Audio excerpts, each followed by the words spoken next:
Bit, গাজর আর beans কেটে নিলাম। এরপর ক্যাপসিকামটা কেটে নেব। গাজর, বিট, বিনস প্রথমে ভেজে নেব। আদা, রসুন আর কাঁচা লঙ্কার পেস্টটা দিয়ে দিলাম। পরিমাণ মতো নুন, গুঁড়ো লঙ্কা, হলুদ, জিরে, ধনে সব 1/4 চামচের মতন জিরে ধনে দিয়ে দিলাম। ক্যাপসিকামগুলো দিয়ে দিলাম, কড়াইশুঁটি দিয়ে দিলাম আর একটু কষিয়ে নেব। সামান্য একটু হোয়াইট ভিনিগার, একটু সোয়া সস আর একটু টমেটো সস দিয়ে ভালো করে কষিয়ে নেব। সামান্য একটু কর্নফ্লাওয়ার দিয়ে দেবো, ভালো করে কষিয়ে নেব।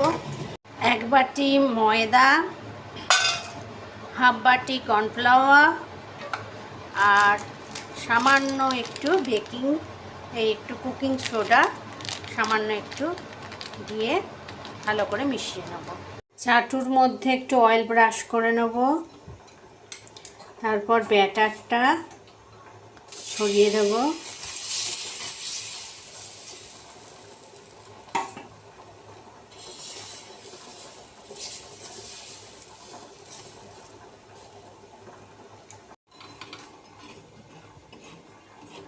ব্যাটারটা অয়েল ব্রাশ করে এরমভাবে বানিয়ে নেব।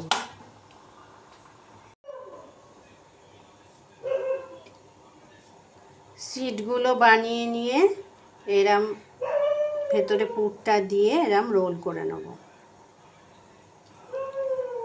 স্প্রিং রোলগুলো আবার কর্নফ্লাওয়ারের মধ্যে ডুবিয়ে তারপর ব্রেড ক্রাম্বসের মধ্যে চুবিয়ে কোটিং করে নিতে হবে।